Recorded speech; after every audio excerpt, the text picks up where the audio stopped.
Hi, everybody. Happy Thursday and welcome to Art of Heart. I'm Marissa Campbell. And I love that every Thursday I'm like, this is the best episode ever. But every time I record an episode, I'm like, this is the best episode ever. I'm super excited to share this time with today's guest. We actually met many years ago in a group coaching class, and we got to learn a lot about what it would take to be a social educator and why education is so important, and talking about the different phases of being a human, and we all had different topics, and we learned so much from each other, from an incredible mentor.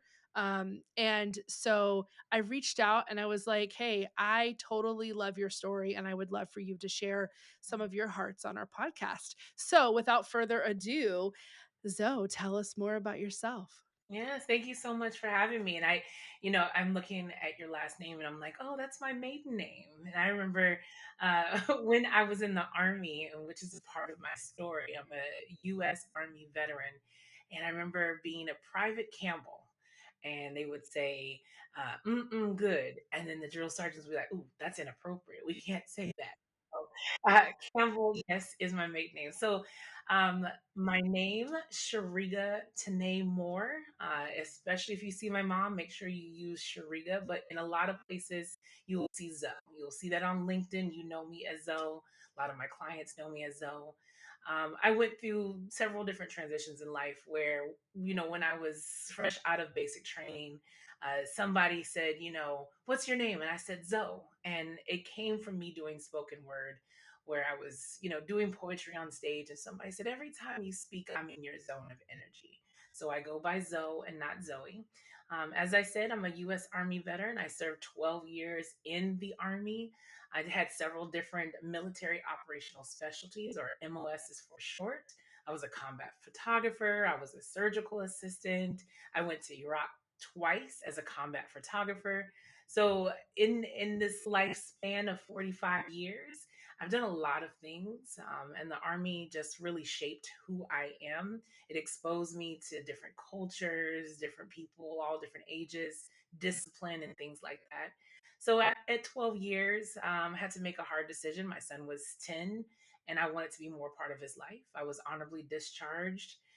And then when I got out, I no longer wanted to be in cybersecurity. So I chose hospitality. And a lot of people didn't see the connection, but what I loved about hospitality is that ability to engage with people. So I was exposed to an industry, the hospitality events and tourism industry, went to different associations, went to school for it.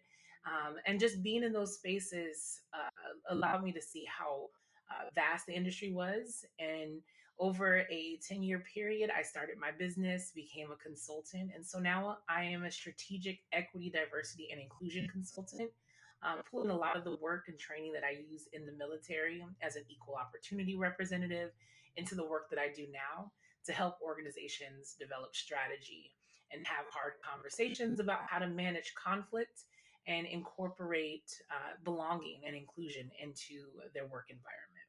So that sums it up. Uh, that's amazing. And like, how cool that you made the decision to kind of reinvent your name to be a representation of who you are, right? Which is what a cool decision. Also, I think it's cool that we share a last name, even if it was a while ago. That's awesome. So it's so interesting that you talk about conflict and leadership and business and strategy. I just recently published a book called Lead with Heart, Mhm. and I really dug into what is it to come to work as a whole person, and how I was showing up not as a whole person for a really, really, really long time, and always in very blue collar male dominated industries, and I don't look like everybody else. And there was just a lot of things that happened in my life that led me to this kind of aha moment Mhm. of, how are we showing up? How do we make sure that people belong and Mhm. feel like they belong and feel like they're open and welcome to have whatever conversation needs to be had, which oftentimes there's some conflict behind, and Right. not all conflict is bad conflict, and that I had to learn Yeah. having a startup. Man, there's all kinds of conflict, and Yeah. it's not always bad. You're right. Um so Yeah. I'm super excited to jump into your first story, and you talk about it as your march toward inclusion, so tell Mhm. me more.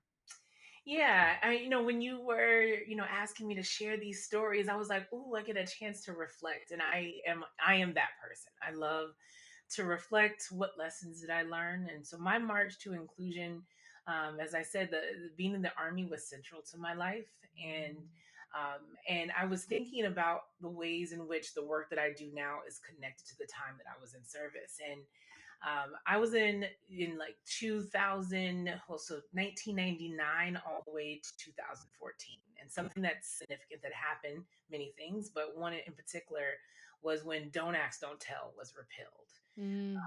And before going to the military, I was deep into Christianity. I was a youth leader at church, and that was central to my life. But it was time when I went to the military, because I needed financial stability and housing and all those type of things, and it changed me. And I was exposed to more so engaging with the LGBTQ community. They were my soldiers, they were my leaders, but with Don't Ask, Don't Tell, in uniform, we weren't supposed to talk about their identity. But when the legislation Don't Ask, Don't Tell got lifted, because it was implemented during the Clinton administration, and it meant that Mhm. LGBTQ people could serve in the army, but they couldn't speak about their identity, and they couldn't, in a sense, come to Mm. work their whole selves, right? And so there was a lot of challenge against that legislation. But when it was lifted, I just remember my soldiers, asking me, "Hey, can we wear rainbow flags? Can we, do public display of affection?" I was like, "Hey, we still got to remember the regulations, Yeah. but I definitely want you to live out loud." And I realized this was something I didn't understand when I was younger, but I had got to know them as human beings. And so when my first sergeant, my senior leader, came out in front of formation and was like, "Okay, so the legislation has been repealed, and if anybody talks bad against gay people, I'm kicking them out of my army." And so I ran up to him and I was like, "First sergeant," this was after formation, I was like, "We got to have some kind of class. We need listening sessions, or this is going to be an increasing tension, within our ranks." And he was like, "Okay, Monday morning, report here first thing. I have something special for you." And I'm like, "Okay, we know what special means in the army." And so I was like, "Uh-oh," and I got myself in trouble, whatever else. So I show up and he was like, "You're going to equal opportunity representative course. It's a 2-week intensive. And you're going to be the representative for our command, and you're going to go around and give classes." And I was just like, "Oh, okay." So I went to this course, and it was really intense. And taught me a lot about systemic racism, systems of oppression, identity, more so than I had ever learned. And so I'm getting this training in the military, and some of the situations that I had to take part in, was helping, women who were sexually harassed. I also had to engage, different conversations around the LGBT community with somebody who was Christian serving in the same rank. Um, two people sharing dorms together. I had to listen to all these conversations and start teaching people how to manage that conflict, and also talking to people about the consequences of allowing their anger or their frustration or confusion to overtake them. And it really like shaped who I was. And I didn't really know this was Mhm. taking place because I didn't go into the army for that type of training. So when I was honorably discharged and I go into the meetings and events industry, I'm at an association event and become a part of this large association, and it just naturally starts coming out of my mouth. Like, Mhm. I my march to inclusion was like my armor, my protection, just like breaking through, right? Like I could just, Mhm. I felt the camouflage, the need to conceal myself, like being broken open, and all I cared about was teaching people about how to engage with each other as human beings, right? That this may be this way this person identifies, but we need to make sure this environment is inclusive of them. Mhm. And so that journey started in the military, but has become a significant part of who I am.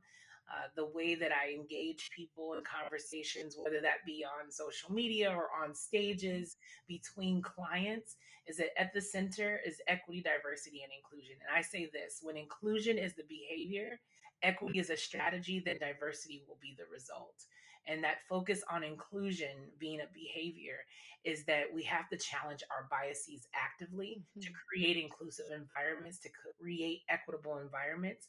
And that environment will attract people of all different walks of lives and identity to create that sense of belonging. And so, yeah, me being an inclusive, strategic, or an equity, diversity, inclusion strategic consultant all comes from my journey through the military, me marching in those ranks, learning about all sorts of Mhm. people, and being this person who will uphold that in every opportunity that I get. I love that so much, and, like, if we look back, so many things that happen in our life Mm, happen from I call them waypoints, like, the one moment where you were like, "Hey, this is great that this happened, mhm. but how do we go forward?" And Yeah. you got voluntold, essentially, right? That you got Yep. voluntold that you were gonna go do this thing, and it has shaped every aspect of who you are, how you show up, and your contribution to the world. Mhm. And if you had like, "Okay, I'm gonna have a 5-year plan." Mhm. Your 5-year plan, probably 6 months before that, never would have included those things, and yet here you are today making this incredible impact. Yeah, thank you. Yeah, it. I thought that I was going to leave the army. I was working at the national the NSA, and so that was in Fort Meade in Maryland. And I thought that I was going to get out, land a six-figure job, and just get into the hamster wheel, and Yeah. make money, go home, and live in California, have a house, all those things. And that didn't happen. And I remember a recruiter, offline making fun of me. They were like, "You're gonna give up a six-figure opportunity to go work in a hotel or working as a server?" And I was like, "Yeah, because I get to interact with people." And I find people Mhm. very interesting. I find that I learn so much about myself observing human beings and how can I contribute to that. I did it in the military. I'm going to do it now as a civilian. And so, yeah, it really did shape a lot of who I am. It really does. And the contribution is a huge thing. Like, my North Star is to leave things better than I found them. Yes, yeah, And that may not be this big grand thing every time. Sometimes it's holding a door, sometimes it's smiling at yep, somebody or noticing, I really like someone's shirt and it's genuine. I like that interaction. I always want to leave things better than I find them. yeah, yeah, And I feel like, for me, my work with Art of Heart and Lead with Heart is my attempt to leave hearts better than I found them. And I love the fact that you're having these conversations within organizations, with individuals, mm, to help people show up as the best version of themselves in rooms where other people who may look different from them are also showing up as the best yeah, version of themselves. yeah. That's the goal. That's what we're working towards. Like you, that's what you have to. And you said something, at the beginning about having to realize that you're more than just what you produce. And I remember going through that reflection. I was doing, podcasts and webinars, and somebody used this phrase called internalized capitalism. And I had never heard it before. I was like, what does that mean? And what they were saying is that capitalism has taught us to associate our value with how much we can produce, as if we Mhm. are robots, as if we are machines. But we are not human doings, we are human beings. And it was Mhm. like this aha moment for me of like, okay, so how does that show up in my life? Yeah. I'm always looking at every week, how many podcasts can I do? How many webinars? How many clients can I take on? But I wasn't do what you're doing now where you're assessing your battery, right? And I had to learn that I was more than just how much I can produce. I was also the amount of rest that I was getting, the number of Yeah. hugs, the good food that I was having, the walks that I took. There was so much more to life than just producing things to make me money because I'm a human Yeah. being and I needed to exist. And so, applying that to my work and to my experience has changed so much about how I talk and how I interact with people. Yeah, like, for me, when I realized that the things that brought me joy Mm, were adventure, Yeah. and that's anything unplanned. And adventure doesn't have to be like a big event. Sometimes it's just going to the grocery store and you get sidetracked and Yeah. you end up, in the aisle of shame at Aldi and there's all these things you don't need that can be just as much of an adventure as anything else.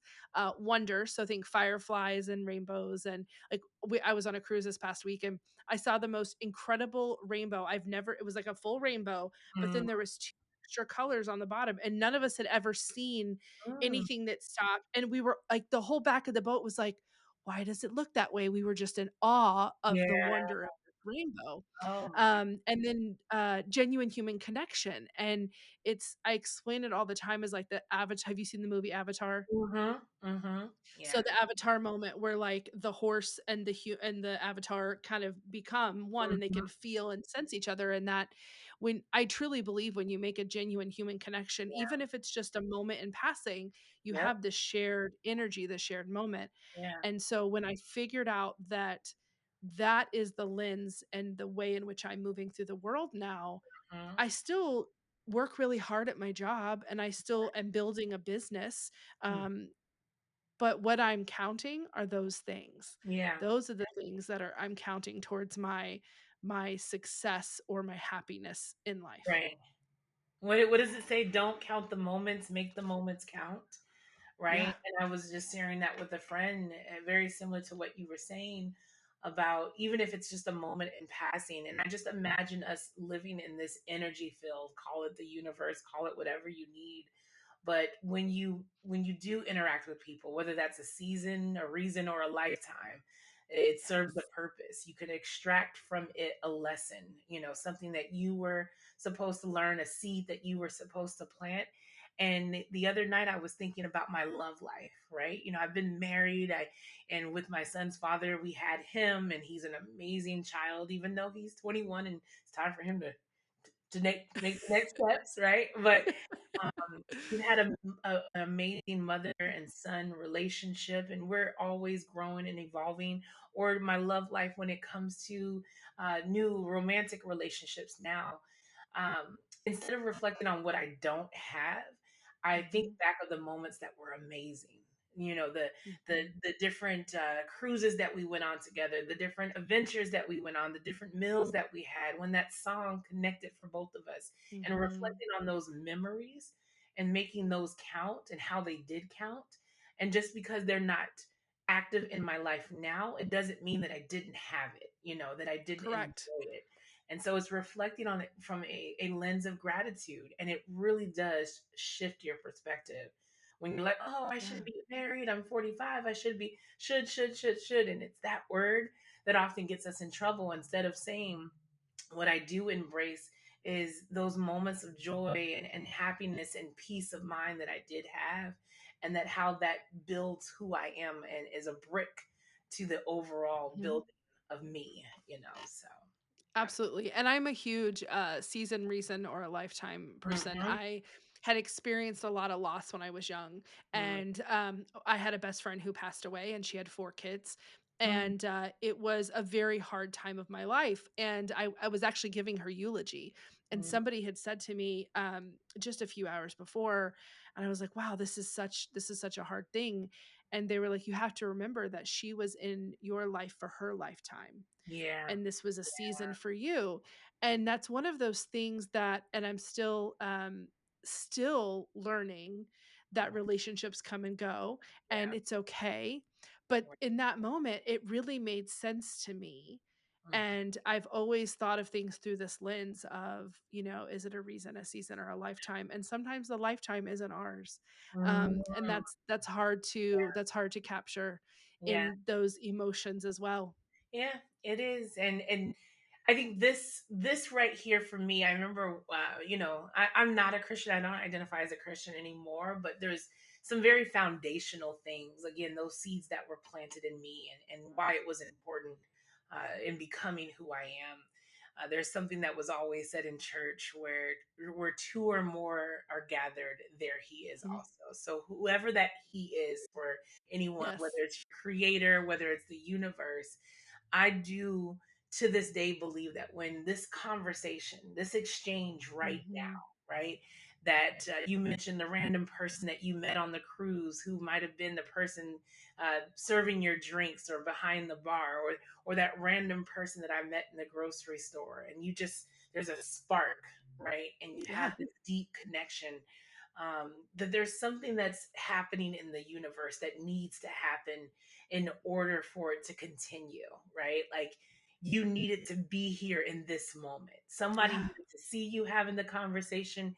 That person needed to express something to you. You needed to teach something, whatever the dynamic is, that moment in passing, whatever it leads to next, needed to Mhm. happen. And it's a very powerful uh, thought process when you apply it like that, because then you realize that whatever you're going through, this moment right here counts. And Yes. I need to embrace this moment, and like you said, not all conflict is bad. It could even be a debate. It could be an argument, but what can you take away and what can you learn from that? So yeah, sometimes it's very esoteric, but Yeah. it's a beautiful place to be in. And because I, spent most of my well, a lot of my recent adulthood in California, uh, California really instilled, even reinforced who I am. Like living in Oakland, California, near the lake, just solidified these same thought processes because so many of the people there are so in tune and have a deep sense of emotional intelligence. And so, yeah, I think that's what it's about.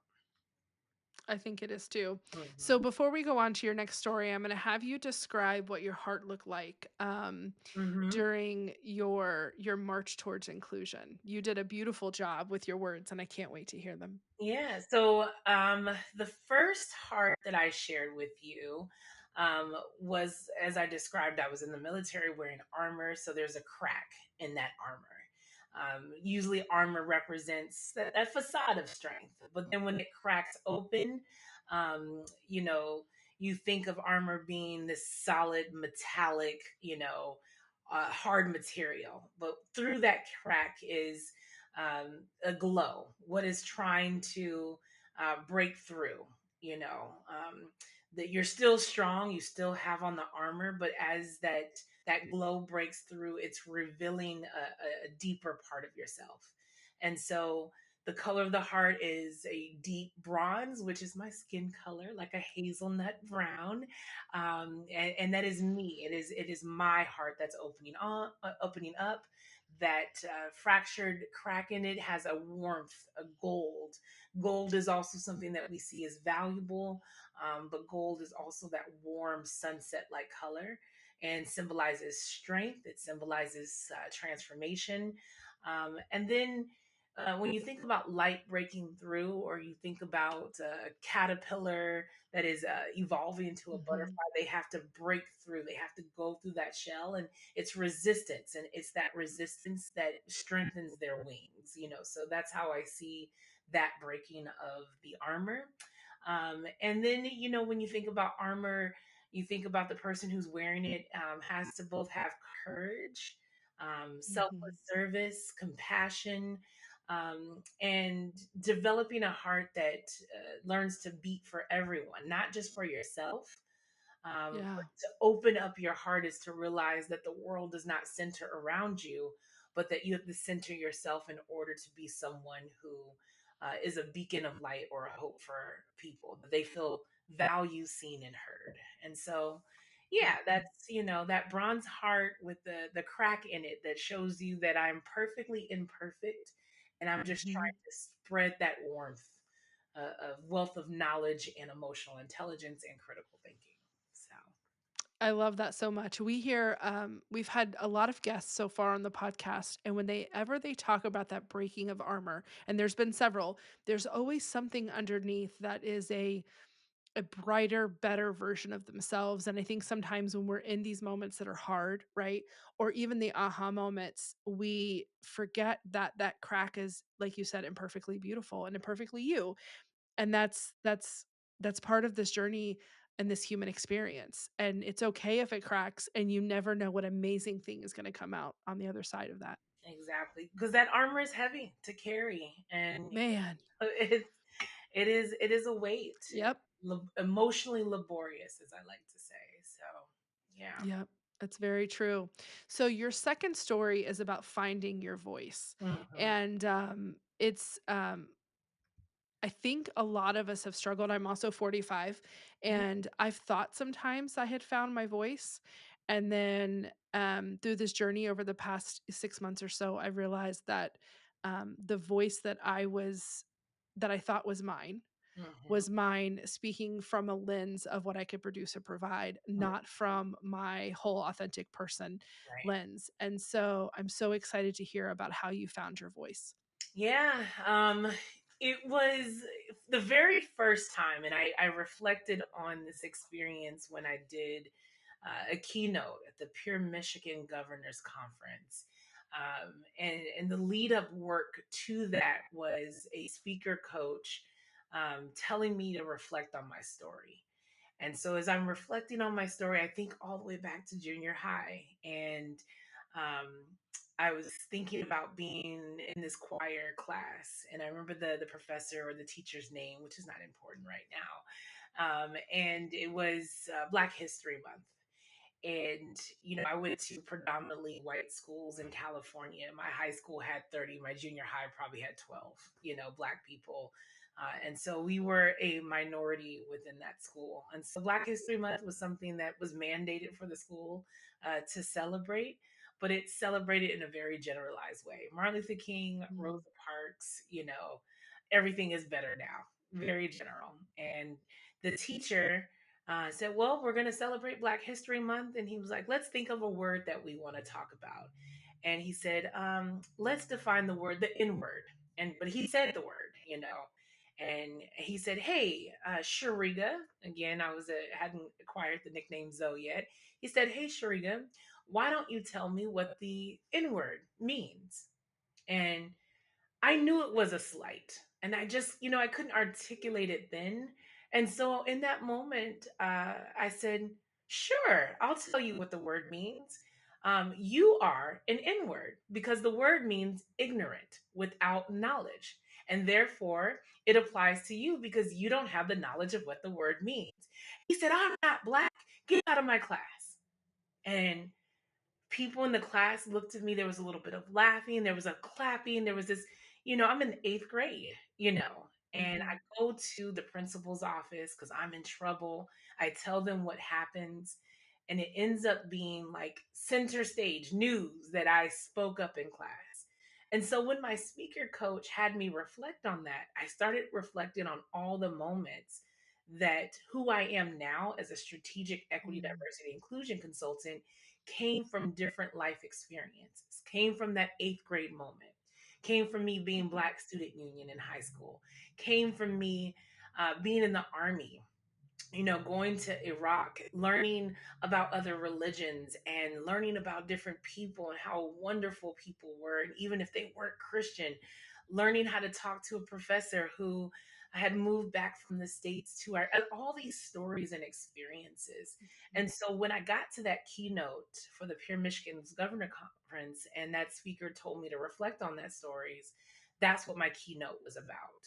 It was about how to be a culture ad, um, and hire people that were going to add to your culture instead of being someone who just fit into the culture, instead of a yeah. culture fit, right? And the keynote really resonated with people because it was challenging people that oftentimes when we're hiring people into the workforce, we're looking for someone who matches our existing culture.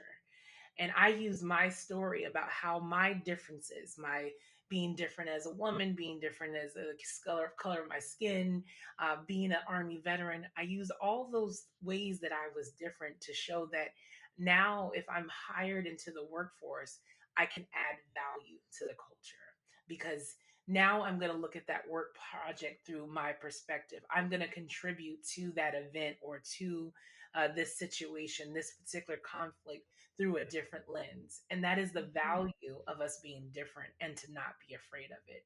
So I found my voice not only in just being different, but because someone pushed me to tell my story. And in my mhm, story, that's the kind of keynote speaker I was. I wasn't the keynote speaker who was going to give a motivational speech about climbing Mount Everest. Although that's a wonderful feat, It's that is not great. my style.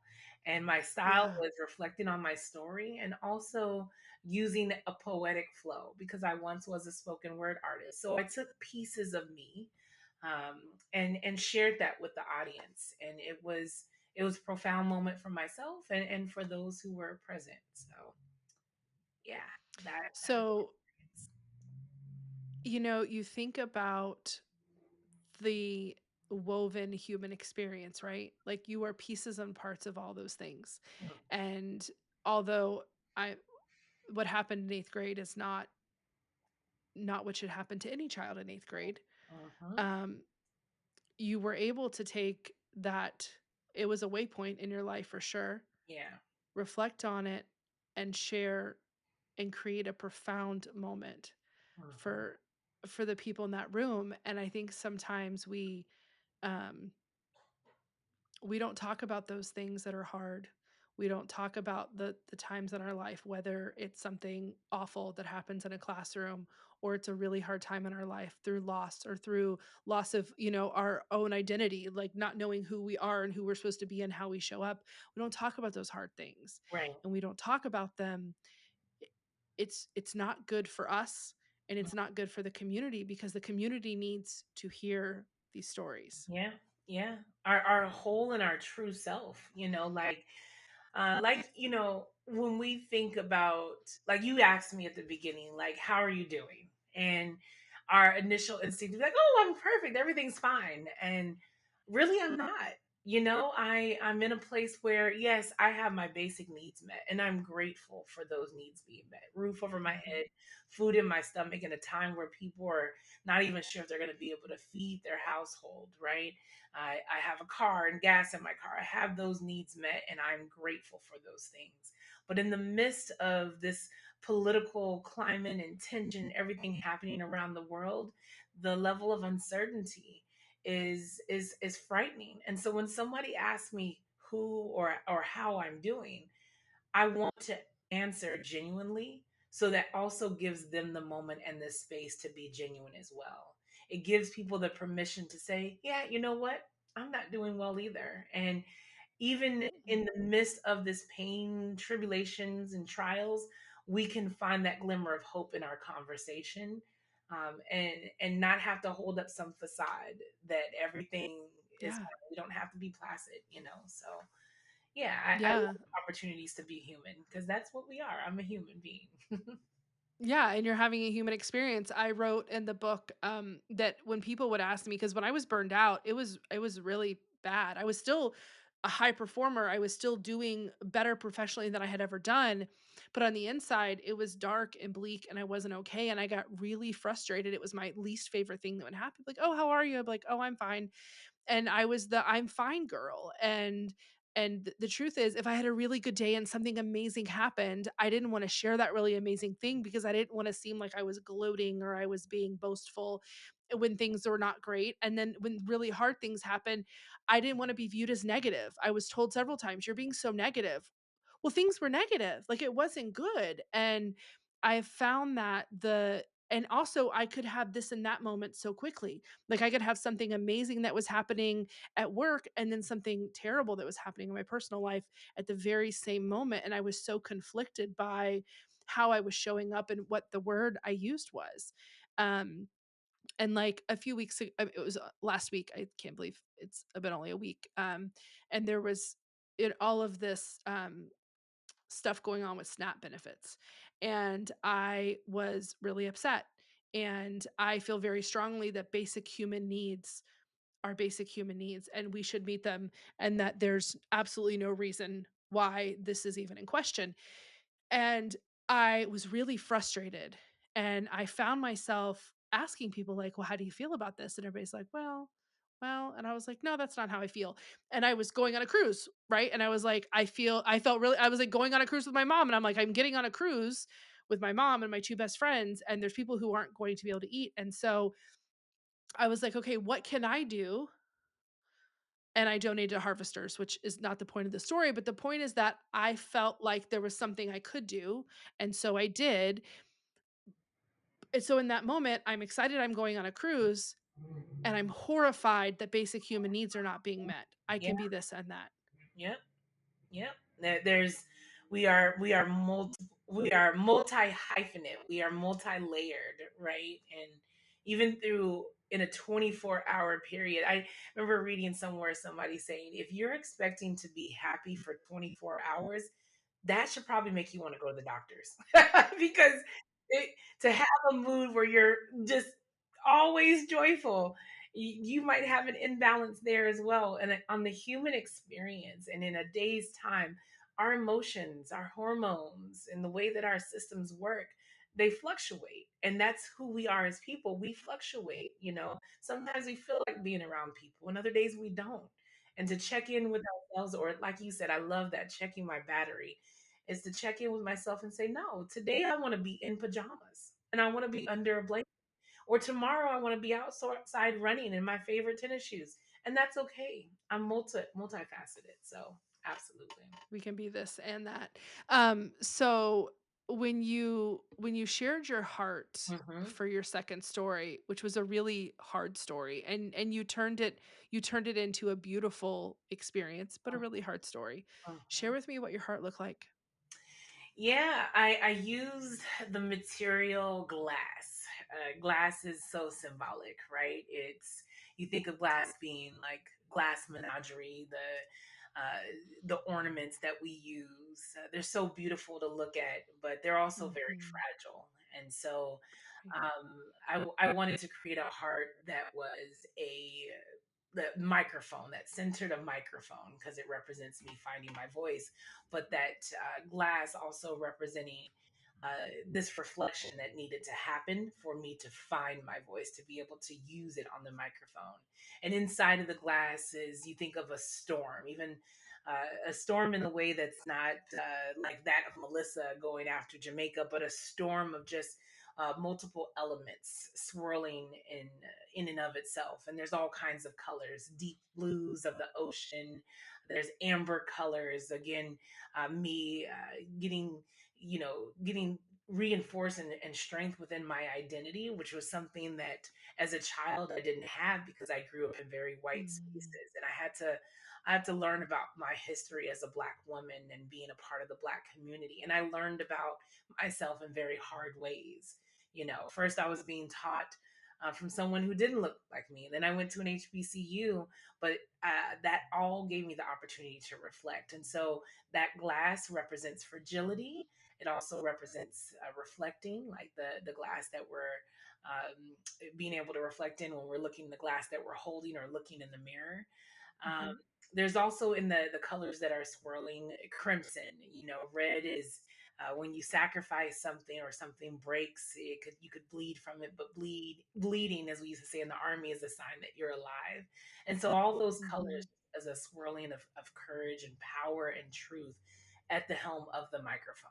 And when you release that, you mentioned a somatic release. When you release your truth, when you share your truth, the impact that it has. And so the microphone is symbolic of being able to amplify your story, to tell your story.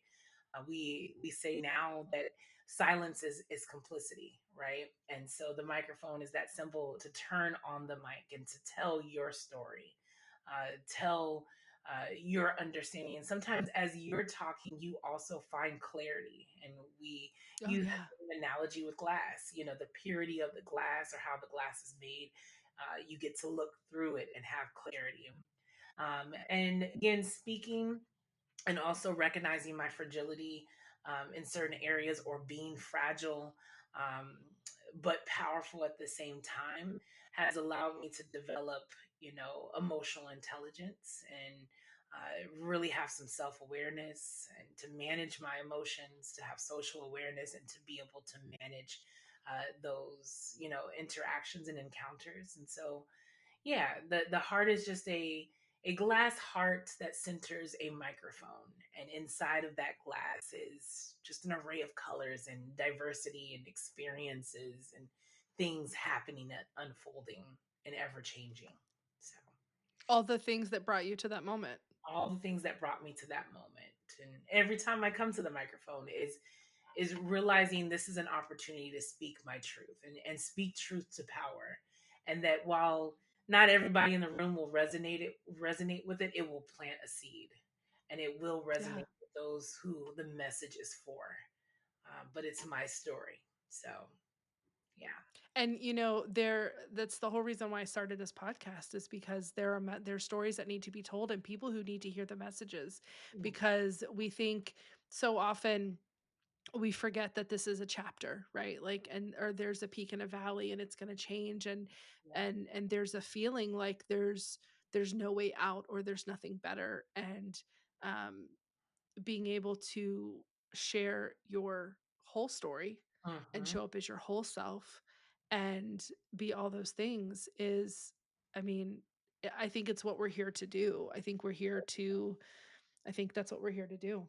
It's interesting. Two things that come to mind, and they may seem silly, but it's Mhm. just recently I guess not silly isn't the word I want to use. The first one is just I was at a gala and I was accepting an award and I had on this really pretty dress, purple, very similar to the description of the heart, where there's swirling colors, but mainly an iridescent purple. And it was V-neck and it was long and it was fitting. Oh, it was gorgeous. And people were just going around complimenting each other. They were complimenting me about my dress. And somebody's like, "Ooh, who's the designer?" I was like, "I don't know. I got this at the thrift store." And I was like, it cost me a whole $7. And I was so proud to share Yeah. that I got it from the thrift store, but also I use it as a moment to observe human behavior, people's Mhm. reaction with like the fact that I would share that truth, that in a space where people are wearing, I don't know, designers who I couldn't even pronounce, I clearly Yep. stood my ground and be like, I got this from Goodwill and I'm happy. So that's one. And then I And did, you felt and looked beautiful. oh, Like, you were like, the way you describe it, like it was life. it was life. It was, and I'll never Man. forget that experience. My mom was there, my aunt Mhm. was there, my son was there. We took all kinds of pictures. It was a wonderful moment. And the other moment was more so recently. So I had a hemithyroidectomy. So I have a scar that sits right here where half of my thyroid was taken out. And that was a whole journey in and of itself to get the surgery. But now I'm on a weight loss journey as I begin to understand my body at 45. So I was at a conference, and that was 1 week, 1 week after my surgery. Although my doctor was like, "Hey, you probably should stay home and rest." I was like, "Oh, this is already scheduled. Got to do what I I'm got to okay. do." And I could not. My vocal cords have been impacted by the surgery. So again, going back to that glass and centering the mic, finding my voice. With everything that's been going on this year, I felt like my voice had been yanked from me. And here I was in Mhm. the middle of this conference with all these people, and I could not project. But instead of like wearing the turtlenecks, which I still wore, or covering it all the time, I let it just be there. And the people would ask me, like, "I can't hear you." And I'd be like, "Come closer." I can't project because I just had a hemithyroidectomy, a surgery. And oh, why did you have to have that? Oh, I've been meaning to talk to my doctor, or I had that, or a family member had that. And there were so many authentic stories that came Yes. out of me not hiding. This is a part of my story. This is a part of my journey, Yeah. and so to hide it or to be ashamed of it, why? It makes me who I am. Yes, I had this Mhm. surgery. I was able to have this surgery. I just had that, and recovery has been good. And so I in living or speaking your truth, there is so much freedom. When you find a So way to much. use your story to connect and to relate to people and where they are in their journey. So I love it. I love any opportunity to step forward to the mic, whether that's Yeah. the proverbial mic or it's a real physical one. That's amazing. So, before we go today, is there one piece of advice that you would like to share with listeners? Oh, oof. One piece of advice. I'm stuck between saying, develop your emotional intelligence and engage in critical thinking. But I will combine that together. And it's inspired by the words of James Baldwin. And I use this quote quite often. We can agree to disagree and still love each other. except if your disagreement or your perception or perspective of me is rooted in the denial of my humanity and right to exist. And so my advice would be that disagreement about opinions, about perspectives is fine, but reflect reflect on the perspectives that you have, and if they are rooted in the denial of somebody's humanity and their right to exist, you might want to challenge that perspective. You might want to develop your emotional intelligence, do some critical thinking where you're thinking for yourself, and put yourself in that person's shoes so that you can be empathetic and understand that is not who I want to be. I want to be someone who is inclusive. I want to be equitable, and I value diversity. And we may have conflict, we may have differences, and that's okay. But I never have the right to deny that person's human experience. So that's not one piece of advice. It's a culmination of many pieces of advice, but there it is. Wow, that gave me chills. Thank you so much for sharing it and thank you for being on the show today. I Yeah. am super grateful for the opportunity to spend this time with you and for not only for me to hear your message, but for everyone else as well. So thank you.